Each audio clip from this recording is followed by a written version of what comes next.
In this video, I'm going to show you an easy way to throw and trim plates on the pottery wheel. So let's get into it. Hey, my name is Jonathan Harrigan, and I've been teaching pottery for almost 10 years. So I know that plates can seem daunting and feel frustrating at first. So in this video, I'm going to show you some tips and tricks to hopefully help make that process a little bit easier. So the first tip that I have for you is make sure that your clay that you're getting is really soft, pretty much as soft as it can be. Plates are essentially really flat discs, and they're not pulled very high. So the softer the clay, the easier it will be for you to flatten it out.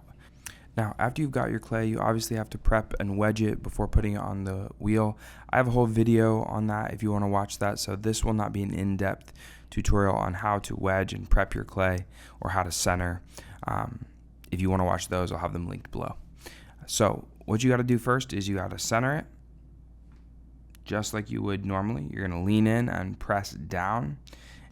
You're trying to make as wide of a puck of clay as possible. So the goal here is primarily to make the top even. Also, the amount of clay that you use is going to vary depending on the size of plate that you're throwing. If you're throwing a dinner plate, you're going to use around, I would say around 4 pounds of clay, and it's going to be around 12 inches wide. It's going to shrink a little bit depending on the type of clay that you have, but if you feel like this is difficult or 4 pounds is too much, then start with a smaller amount. All of the process is the same, regardless of whether you're throwing them small or you're throwing them large. So here I'm using my fist to help press the clay out to the size that I want it to be. During this stage, don't focus so much on whether the sides are centered, but rather whether the top is even. Once the puck of clay has reached the approximate size that you want your plate to be, stop and take your needle tool and brace your hands on your hips or on the splash pan and use your needle tool to cut the edge of your plate, making it now even just like the rest of your pot. It should look something like what you see in the video here. Make sure as much as possible your hands don't move. Then using your needle tool, cut off the excess and your clay will be even and centered. Next, take your pointer finger or your thumb and shove it back up underneath the disc or puck of clay like you see me doing here. It should force part of the wall to come back up. You want to go in about an inch or more, so back to the first knuckle. This should again force the wall of clay up and give you something to pull.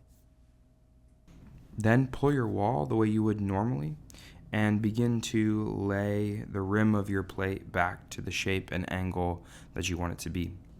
Keep in mind that when making plates, you can't angle your lip out too far, otherwise it's going to collapse.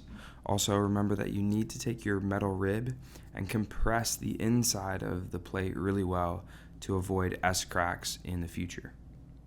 Once all of this is done, my plate is ready to cut off and put aside, and I will wait until it gets leather hard to flip it over and trim it.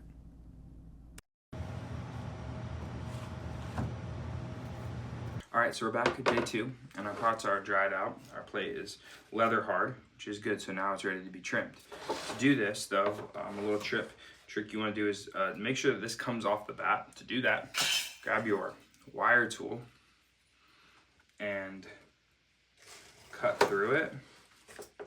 Again, following the same line that you had before, because oftentimes it'll want to stick to the bat. Okay, so now you know it's released. Then take another bat, place it on top so that it doesn't warp. The larger the plate is, the more you need to do this, because the more likely it is that it's going to warp. Flip it over and pull it off. Okay, and you should have a plate that's easily transferred. Okay, so now you have it flipped over and we're going to center it. To do this, we're going to take our finger and we're going to press it just like this, close to the edge. If you haven't seen my video on centering, you can check it out, it'll be linked below. You're going to stop the wheel when it is at the point that is furthest away from your finger.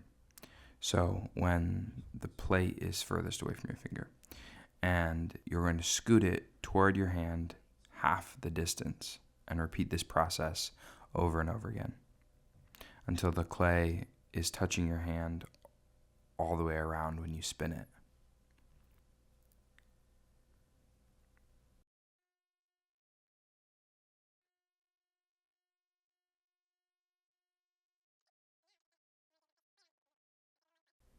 When your plate is centered, take some clay and tack it in place to keep it from moving. Do this around 3 to 4 spots around your plate. If your plate moves at all during this process, you need to start over and do the process again. Now you're ready to trim. Take your trimming tool firmly in your hand and begin to trim the outside of your plate first, cleaning off any burrs or any rough edges along the outside, making it even. After you've finished trimming up the outside of your plate, then you need to move to the inside of the foot ring.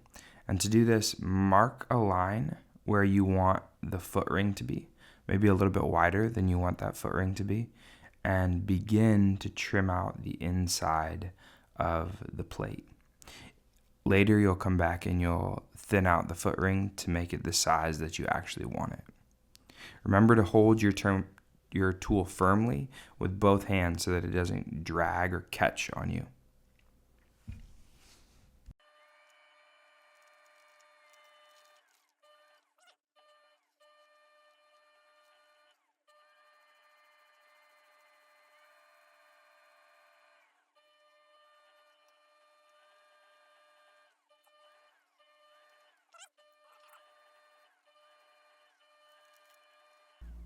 While trimming, to make sure that you don't cut a hole through the bottom of your pot, you can press on the clay a little bit to see if it gives. And if it gives, that's your sign that you probably should stop because you don't have too much more to go. And that's pretty much it. Your plate is done.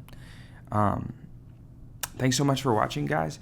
If you have something that you would like me to do a tutorial on, let me know in the comments below. Or if you got questions about throwing plates, again, let me know in the comments. Thanks for watching, and I'll see you guys in the next one. Peace.